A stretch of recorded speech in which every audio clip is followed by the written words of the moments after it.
Hey, good morning, Community Church. It's great to be back with you this Sunday. Enjoyed my time last Sunday and been looking forward to this all week, so thank you so much for your kindness. And y'all decorated for me, so I really love this. I was just telling John we had a funeral at our church during VBS, and we just said, hey, it took hours to put this stuff up. Like, this is what we got. So the price was right, so we did have the funeral, and I think some guests were kind of wondering what kind of church this really was. Hey, it's vacation season still. I mean, we're holding on to summer quite a bit here in the next few weeks, but a lot of folks in our part of the country are still traveling, still enjoying time away. In the spirit of this season, I want you to picture something with me, okay? So take your imagination here. You just had the vacation of your life. This is the best time ever. You were in some tropical place. And now you're flying home. It's time to get back to reality, and you're on one of these small planes, like an 8 to 10 passenger little plane. You're on your way home, and you're about 15,000 feet maybe above the ocean. And all of a sudden, your pilot is unresponsive. And you can see that he's having a medical emergency. There's a good chance that you saw this in the news last year, but that was reality for a 39-year-old Florida man. It's always a Florida man. And this guy, Darren Harrison, was on a plane on the way back from the Bahamas, had a fishing trip, heading back to his home in Florida. And he was aboard a Cessna 208 Caravan, small plane. It was just Harrison, the pilot, and one other passenger on this plane. And at one point, the pilot looks back at Harrison and the other passenger, and he just says, hey, gentlemen, I'm not feeling very well. I've got this headache. I'm feeling fuzzy. Something's not right.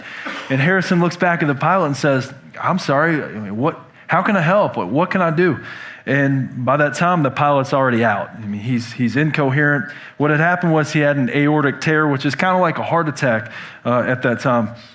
And he couldn't respond. So neither Harrison nor the other passenger in this plane have any idea what to do. They don't have any flight experience. So Harrison grabs the headset. Of course, the first one doesn't work, so he grabs the next one, puts the headset on, and he's trying to make contact with somebody on the ground. They did in the audio, maybe if you heard it, it's chilling, this exchange that they have. Harrison says, hey, we have a serious problem.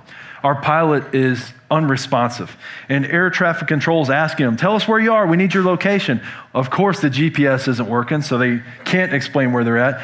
But Harrison, just in the right time, he can start to see the coastline of Florida coming into view. The problem is that the plane is on a nosedive towards it. And again, the two men who are awake have no flight experience. They don't know what to do.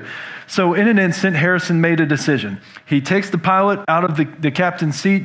He throws him basically back in the cabin, and he sits right where the captain would sit of this plane. He instinctually sort of pulls up on the controls to try to gain elevation, and it works. The plane starts to rise a little bit. What he didn't know at the time is if Harrison would have pulled up too quickly, that plane would have stalled and the engine would have stopped. On the ground, talking with Harrison at the time, was a man named Bobby Morgan, this flight captain.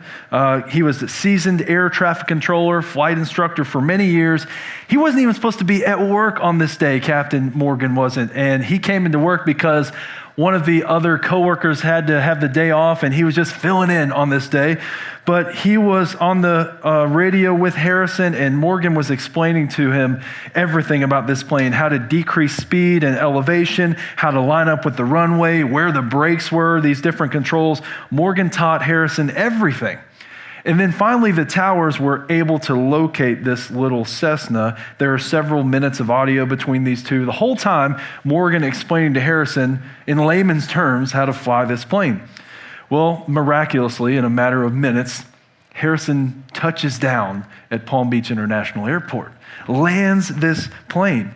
He says when he actually came to arrest that he just fell on the floor in disbelief in what had happened. First responders, of course, rush onto the aircraft. They grab the pilot. They take him to the hospital. Again, this was last summer, so we now know that all three men made it home. That pilot actually made a full recovery. So in our mixtape summer, we're in week 2 of this little mini-series, and I'm calling it The Unlikely. And if you're about to board a plane soon, I really apologize. I actually am on Wednesday, so I don't know why I'm telling you this story, but here's what I want you to know. It's very, very unlikely that anything like that would happen. In this series, we're traveling through the Old Testament book of Judges. And we're looking at men and women whom God called to do great things and how God uses them. Last Sunday, we talked about the unlikely hero that was Deborah and, of course, Jael. You can find that online, and I encourage you to go back and check it out. This series definitely builds on itself. The big theme in Judges, though, is kind of a big theme that we see present throughout the Old Testament. And it's when there's a vacuum of leadership, when there's no leader there, well, God's people tend to not look like God's people. We see this captured in Chapter 17, verse 6, it says, "In those days, Israel had no king. Everyone did as they saw fit." In those days when there was no king, everybody just did what they felt was right. So the nation of Israel, God's people, they would return to their sin when there was no leader. They would look a lot like the rest of the world. They look a lot like the people who terrorized them. And so God would remove his protection and say, okay, if you want to live like this, well, I'm going to let you do that, like a good father has to do sometimes. And in their desperate state, in their dark state, brought on by their sin, what did they do? Well, the Israelites did what you and I do when we're in situations like that. We cry out to God. God, help me in this. God, I've made this mess, or I'm going through this dark time. Lord, please intervene here. And in God's great mercy, he does just that. God does intervene. He does step in and rescue them and delivers them from their enemies. And what happens as a result? Well, it brings on this time of obedience. There is peace in the land again because God did what only he can do. And how does God make this happen when we see this pattern in Judges? What does God do to rescue his people? Well, he uses his people. And what we see, right, is that God picks the biggest, brightest, smartest, most attractive, wealthiest people to lead his people out, right? No, never. God never operates like that. We don't see that in Judges or anywhere else. This is a series called The Unlikely. There are no perfect people. So this morning, we're going to actually look at maybe the most unlikely person that God's going to use to do maybe the most improbable thing. Last Sunday, the enemy was the Canaanites. This time, it's the Midianites, okay? These were ruthless folks. This is around 1100 BC, terrorizing God's people. And let's take a look at actually the details of some of this. It says, because the power of Midian was so oppressive, the Israelites prepared shelters for themselves in mountain clefts, caves, and strongholds. Whenever the Israelites planted their crops, the Midianites, Amalekites, and other eastern peoples invaded the country. They camped on the land and they ruined the crops all the way to Gaza and did not spare a living thing for Israel.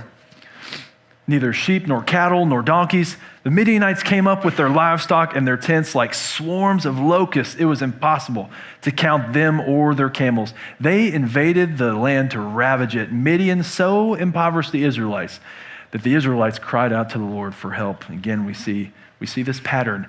The Midianites were like the ancient Near Eastern mafia. They knew when you were going to get paid, and they were going to show up with a gun in your face to take what they believed was theirs.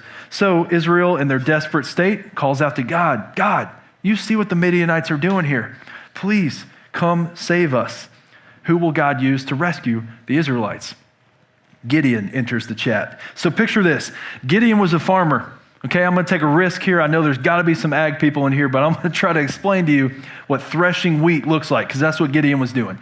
He was threshing wheat. So he would basically go to a place that has winds, and you would toss the wheat up in the air, and the light stuff called the chaff, the useless stuff you don't want to eat, it gets taken by the wind. And what's left, what falls straight down, is the edible stuff, the good stuff, the grain, and that's how you threshed wheat.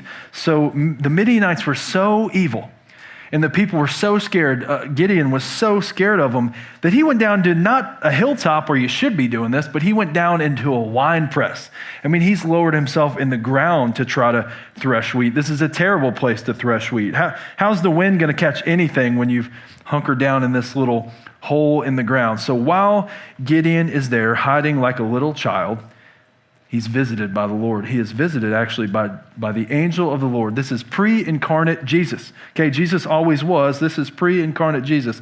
The entire Old Testament points to Jesus, but several times he actually shows up. We see him in the scriptures. Genesis, Daniel, this is another example of it here. Jesus, the angel of the Lord, was there meeting Gideon. And what does he say to this timid little hiding farmer in the winepress? What does he say to him? Well, it says, "The Lord is with you, mighty warrior." You down there, you mighty warrior. What an unlikely greeting, right, for this guy. You see the humor in this? Mighty warrior.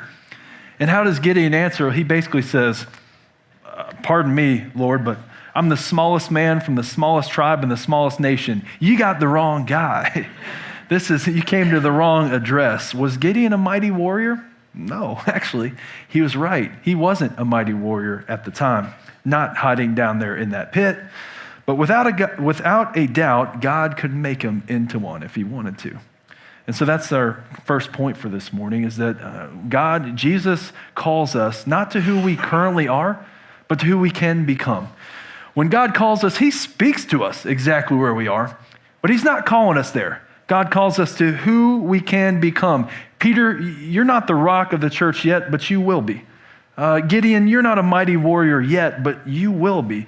Jesus calls us to the version of ourselves that we could be, that we have the capacity to be. He's always looking to grow us. And if you're following Jesus, you can't stay the same.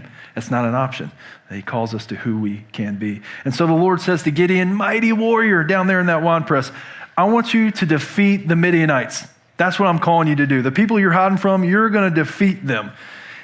And Gideon wants more evidence. This is kind of like if you were here last week, our guy Barak. Okay, that's a tall task. You're going to need to show me that this is actually something that we're capable of. So first, though, the Lord asked Gideon to do some stuff. He wants him to go tear down his father's altar. Okay? Gideon's own dad actually made an altar where the townspeople would gather and they'd worship these pagan gods and they'd prostitute themselves. There was an Asherah pole, this cultic statue and everything. Big symbol to worship false gods. And God is telling Gideon, hey, go tear that down. The thing that your dad made, tear it down. So Gideon, he went, but he went in the middle of the night. And he got 10 servants to go with him. He tore it down, super mighty Gideon, at 2 a.m. when no one could see. He did what God commanded him to do. When the town woke up the next day, they could clearly see that all this vandalism that had taken place and this destruction, but they knew right away who did it. They knew it was Gideon, so they went to Gideon's dad. His dad was Joash, the guy who set these things up. And they said, hey, your son did all this. Give him to us. We will put him to death because we know he tore down our Asherah pole. And Joash says to the angry mob, this dad says, hold on a second, hold on. I hear you, but if Baal's really a god, this pagan god, can he handle himself? Do we really need to defend him? If he's truly a god, then why would we have to defend him? And of course, Baal wasn't, so nothing happened to Gideon. But Gideon, this mighty warrior, he's done these things, and before he does the big thing, remember, God called him to defeat the Midianites. He wants to see some more stuff. God, prove to me that it's really you who's calling me to do this. So Gideon says, he's got these kind of series of tests. He says, God, I'm going to go to sleep tonight. I'm going to lay out this wool fleece. When I wake up in the morning, I want you to make that one soaked, the fleece wet with dew, and all the grass around it, make it dry. So Gideon wakes up the next morning, and that's exactly what happened. Still not enough for Gideon. Next night, Gideon says, okay, I'm going to go to sleep, God, and when I wake up, just do the opposite. Do the reverse. I want to see if it's really you. So he wakes up, and this time the fleece is totally dry, and the ground all around it is totally wet. Okay, God. All right, now apparently that was finally enough for Gideon to say, all right, I think I'm ready. I'm still full of fear, but I will assemble the biggest army you could ever see, and we will take down the Midianites. So here's where we pick up in chapter 7. Early in the morning, Jerubbaal, that is Gideon, and all his men, picked up a lot of men to come fight this battle, camped at the spring of Harod. The camp of Midian was north of them in the valley near the hill of Moreh. The Lord said to Gideon, you have too many men. Gideon, I can't deliver Midian into their hands, or Israel would boast against me. Y'all would be saying, my own strength has saved me. Now, announce to the army, Gideon, say, anyone who trembles with fear may turn back. You can go home and leave Mount Gilead. So 22,000 men left, while only 10,000 remained. Okay, so do some basic math here. First, what we see is Israel's army started with about 32,000 men. Sounds like that's a good number. They're probably prepared for battle. No, No, not at all. Because Midian had 135,000. 135,000 versus 32,000. That's not going to be fair at all. But it's still possible. I mean, it is still possible. There have been times in history probably where people have been outnumbered 4-1 and still won the battle. Maybe if you had a great general, maybe if you had a really nice plan of attack. I don't know. It's still possible. So God tells Gideon, all the guys who are scared, just send them home. And he cuts down this thing to where there's only 2/3 of them left. So now 2/3 of them actually went home, and now he's got 1/3. So he's got 10,000 soldiers at this point. We went from 32,000 to 10,000 now. The odds look even worse, right? 13-1, Midianites versus Israelites. But again, God's not done. 10,000 is still a big number. It's really nothing in comparison to Midian's 135,000, but it's still too many. God wants it to be unmistakably clear who won this battle, that it's not the number of men, but that it's God who leads this charge. So he gives Gideon one more weed out measure. If you were a pre-med in college, this was your Chem 105. We're going to remove half the room right here. Per God's instruction, Gideon tells all the men to go down to the stream and drink some water. So check this out. There are two basically types of men. Gideon took the men down to the water, and they're going to separate those who lap the water with their tongues as a dog laps from those who kneel down to drink. They're going to do one of two things. 300 of them drank from cupped hands, lapping like dogs at this stream. All the rest got down on their knees to drink. The Lord said to Gideon, with the 300 men that lapped, I will save you and give the Midianites into your hands. Let all the other ones just go home. So clearly, what's God saying here? And what's the takeaway from this? Ladies, it's 3% of men are dogs, right? No. What God is saying is that 10,000 men army, still too many. Still too many men. I want you to know it's me who protects you, says God. I want you to have no doubt in your mind that it wasn't on your own volition and your own will, but that it was me who led you into battle and was able to do this. The water drinking commentators suspect that they have different theories about what that could mean, but I think it was an arbitrary test to just weed out some more of these men. So there are 300 left now, okay? 135,000 versus 300. 450-1 odds. This is like the Midianites being two full Lucas Oil Stadium of Colts fans versus like the Batesville Farmers Market, and they're about to go into battle, okay? This is just not fair. It's ridiculous to think that they would even have a chance. How would you have a chance against an army like that? So Gideon now faces a choice. Is he going to trust God with these horrible numbers? Is he going to trust God with this incredibly difficult task? Will he move forward, Gideon, even though it looks like he's walking into something that's impossible? Well, again, Gideon's scared, and God knows it. So what does God do? We see in chapter 7, verse 10, God says, if you're afraid to attack, Gideon, why don't you go down to the Midianite camp with your servant Purah and just listen what they're saying. Listen to what they're saying. So Gideon says, all right. He takes Purah with him down on the outskirts of this camp in this valley, middle of the night. And they're kind of maybe on the wood line and just listening in to what they can hear in this camp. Well, what they do hear is one of the Midianite soldiers is telling his dream to a dream interpreter. And he basically says, my dream, a loaf of barley bread just comes rolling into camp and it knocks over and it totally collapses our tent. And the dream interpreter says, oh, no. You want to know what that means? It means that Gideon, the son of Joash, is leading the Israelites into battle and they're about to destroy the Midianite army. So Gideon hears this, and what do you think? I mean, confidence wells up in him. He's fearful, but he hears this, and now he's finally ready to take action. Verse 16, we see, dividing the 300 men into three companies. Remember, they only have 300 men. He placed trumpets and empty jars in the hands of all of them with torches inside. Interesting battle strategy. Watch me, Gideon told them. Follow my lead. When I get to the edge of the camp, do exactly as I do. When I and all who are with me blow our trumpets, then from all around the camp, blow yours too and shout, for the Lord and for Gideon. And here's what happened. They all gathered around this camp at night, 300 of them over the Midianite camp, and they lit their torches. And we see in verse 22, when the 300 trumpets sounded, the Lord caused the men throughout the camp, all the Midianite soldiers, to turn on each other with their swords. The army fled to Beth-Shittah towards Zerera as far as the border of Abel-Maholah near Tabbath. All the little soldiers ran home, is what happened. So picture that scene. You got just 300 Israelites surrounding the valley at night. They blow their trumpets, and at the same time, they smash these jars with their lit torches. And in the dark surrounding this camp must have been quite a sight to see. Their enemies were shaken. I mean, they were surrounded just like that dream the soldier had. And all the while, Gideon's tiny little farmer's market-sized army held its position. It didn't move. They did exactly as they were told. And in a panic in the dark, the Midianites turned the swords on themselves. The enemy defeated itself again.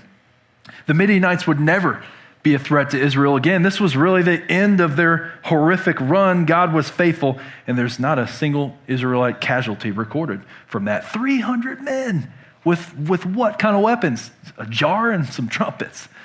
I mean, amazing. I don't know about you, but when I think about times in my life where I have regret, when there are things in my life where I wish I would have done them differently, or specifically when I wish I didn't choose passivity, when I wish I would have stood up, or the through line, the common denominator for me is so often it's fear. That was really what was at the core of it. When I chose a path that was passive, or that I knew God was calling me somewhere else, so many times I look at it and I'm like, that's because you were scared. Really, at the heart of it was fear. A lot in my life, fear has won. And when I look at Gideon, this was really an unremarkable guy. I mean, he didn't have some kind of amazing resume. He was a nobody guy from a nobody town. But there was one incredible thing about Gideon. In all the times that he feared, and he feared a lot, but in every single time he feared, he wrestled with it. He would push back against God sometimes. He would ask, he would put God to the test sometimes even.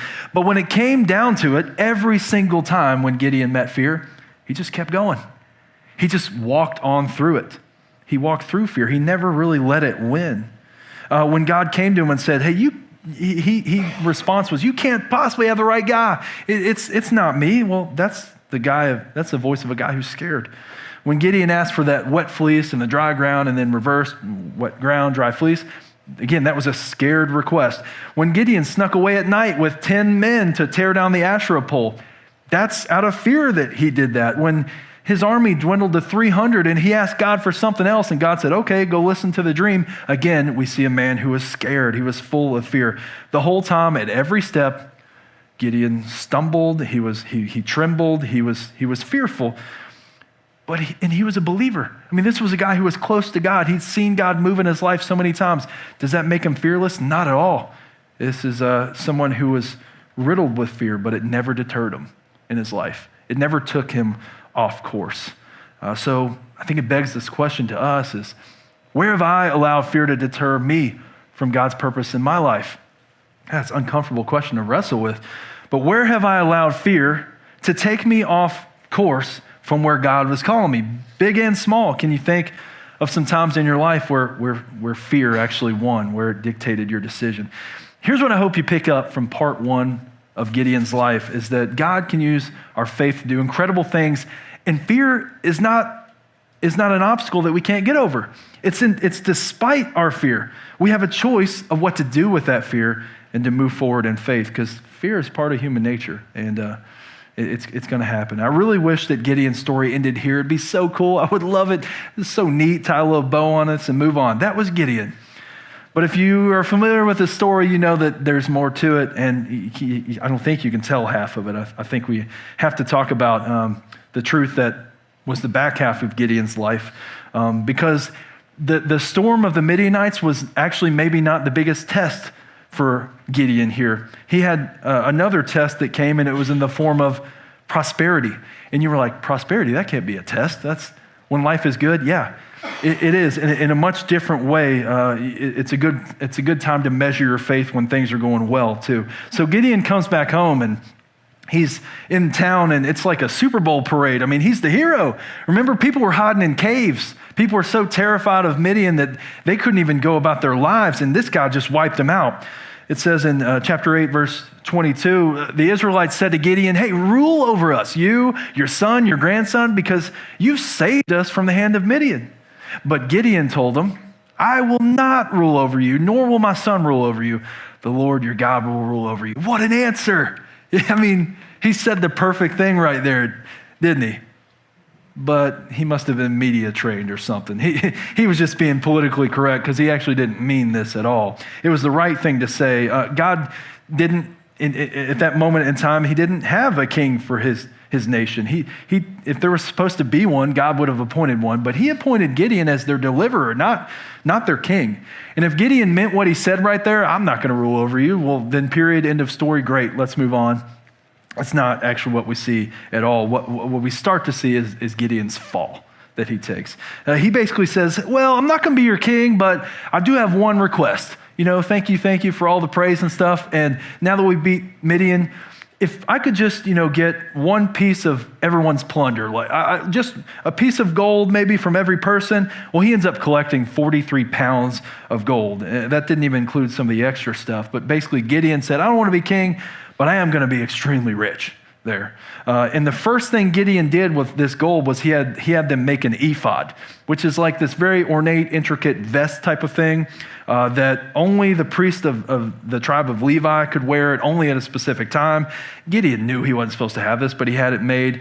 Well, what ended up happening? The Israelites started to worship this piece of clothing. Oh, we've seen this before. This nice ornate thing, they begin to worship it. What's Gideon's next move? He takes a bunch of wives and concubines. He has 70 kids. And do you see what happens here? He says, I don't want to be king, but I'll take your money, but I'll make this ephod, but I'll take all these wives. I mean, he says one thing and he's totally doing something different. All the evidence suggests otherwise, Gideon, you do want to be king. And Gideon said he didn't want to be king. He collects his king's fortune. He does all these things. He even names his son, one of his sons from one of these concubines, he names him Abimelech.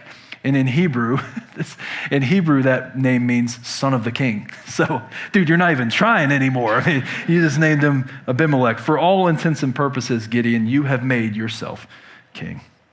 It says in verse 33 that no sooner had Gideon died than the Israelites again prostituted themselves to the Baals. They set up Baal Berith as their god. They did not remember the Lord their God, who had rescued them from the hands of all their enemies on every side. They also failed to show any loyalty to the family of Jerubbaal, that is Gideon. They didn't show any loyalty to Gideon's family, in spite of all the good things he'd done for them. They go right back to Baal. Again, the leader leaves, and they go right back. The nation collapses. All that work that God did through Gideon, for what? For what? And Gideon's family's destroyed. Abimelech makes terrible decisions, makes himself king, murders a lot of people. It's a tragic ending. Why did it have to come to this? Gideon was hero for a day, but he spent the rest of his life as the villain. That's the whole truth of this story. But it's impossible to talk about Gideon without wrestling with both sides of it. He was an unlikely hero for God to use to save his people. But life isn't always typically storms.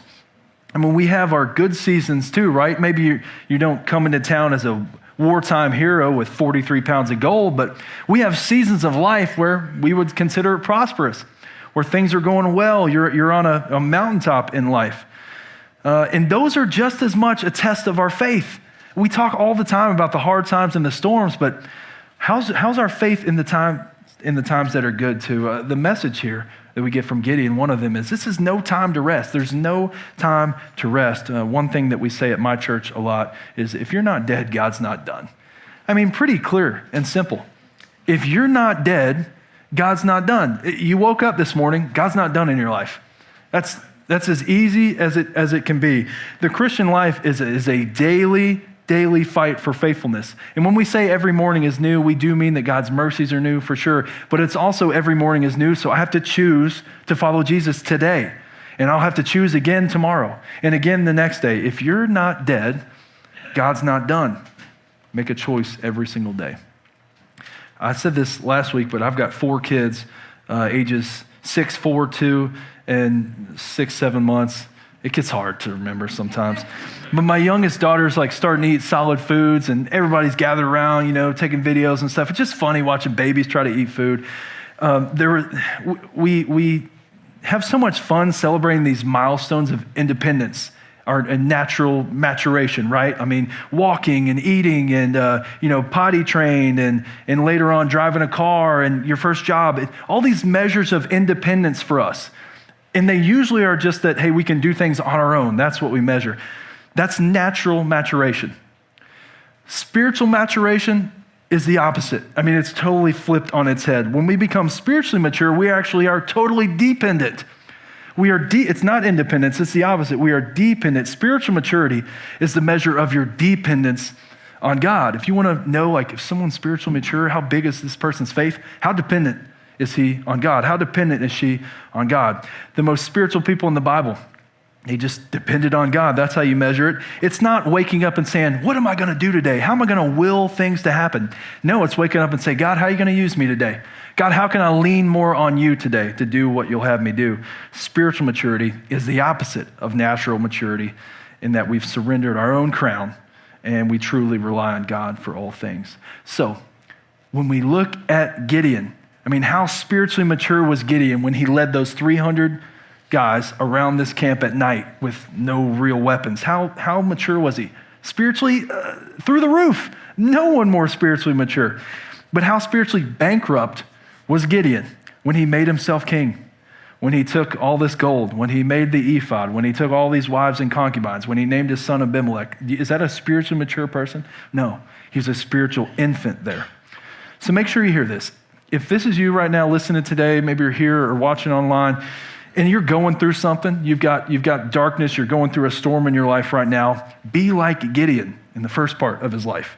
And just know that God is bigger than your trials. If you feel drastically unprepared, if you feel outnumbered, if you feel not equipped for the battle you're in, we see a God time and time again who is fit for battle. And the more we depend on him, he's going to take our issues, I've seen it so many times, and make them implode on themselves. God will slay your enemies with a band instrument. He's capable of anything. And I skipped over this part earlier, but look at the instruction God gives to these 300 men. I love the simplicity in this. He says, while each man held his position around the camp, all the Midianites ran, crying out as they fled. What did each man do? Held his position. What does God need us to do? Hold our position. Were they scared? I guarantee they were. Hold your position. Be still. Know that he is God, that he is with you, and that he will conquer your enemies. I mean, we sang it, the battle belongs to you, God. So let's bring it back around, check up on that Florida man, and see, he came on the Today Show last year and was sort of recapping these events, and he was just asked to tell about what really happened when he was up there in that unmanned, unpiloted aircraft. Check this out. What enabled you to manage in a crisis, a life or death emergency like that, and stay so focused and calm? God. You felt God's presence there? Mm-hmm. Can you explain how? So everybody always asks me, how did the airplane do what it did? How did it stay together? How did you pull it out? It's the hand of God was on that plane. Yeah. And on you. Yeah, absolutely. So that's the only thing I can attribute it to. It's no other explanation for it. I hope when you think about Gideon after this, and you think about Gideon in the future, you just remember that God doesn't call us to who we are currently, but he calls us to who we can become. I hope when you think about Gideon, you remember that spiritual maturity is the opposite of natural maturity. It's not somebody who can go about it herself or himself. It's actually the person who is unapologetically dependent on God every single day. To wake up and say, apart from you, God, nothing. That is spiritual maturity. And I hope when you think about Gideon, that you don't just stop there, but that you look at Gideon as a signpost pointing to another mighty warrior, to the greatest mighty warrior, a meek and humble man from the lowliest town, someone who didn't hide in a wine press, but who turned water into wine. A mighty warrior who conquered not physical enemies, but the spiritual enemy. A man who didn't cause death, but who conquered it once and for all. A mighty warrior who didn't raise a weapon against any enemy, but instead laid himself down on one. I hope that when you think about Gideon, you see pointing to the actual perfect mighty warrior, Jesus. You and I are going to be scared. There's probably fear coming our way in some capacity in life. We're going to feel unqualified. We're going to look at what's ahead of us and say, God, going to need you to show up here. Feeling really unequipped, feeling outnumbered. You've got to remember that God can and will use us to do amazing things for our good and for his glory. So the next time fear hits, do not let it hold you back from where God's calling you. Let's pray together. Lord, I thank you for your faithfulness, something that we just see time and time and time again in our lives and in our friends and families' lives. God, you show up. And even when we're fearful, even when we're trembling, God, even when we look at what's ahead and we just start seeing barriers, God, you have a way. It doesn't always look the way that we thought it should look or would look, God, but we know we can count on you. So I pray that, God, the next time that we encounter in our lives something that makes us fearful or makes us want to turn the other way, Lord, that you help us take those steps forward in faith. And God, I also pray for those moments when things are going really well, those seasons of prosperity and contentment. God, our spiritual maturity is tested then too. I pray that we lean into you just as much there. Lord, I thank you for the mighty warrior that is Jesus, who goes before us and goes with us. And it's in his name we pray. Amen.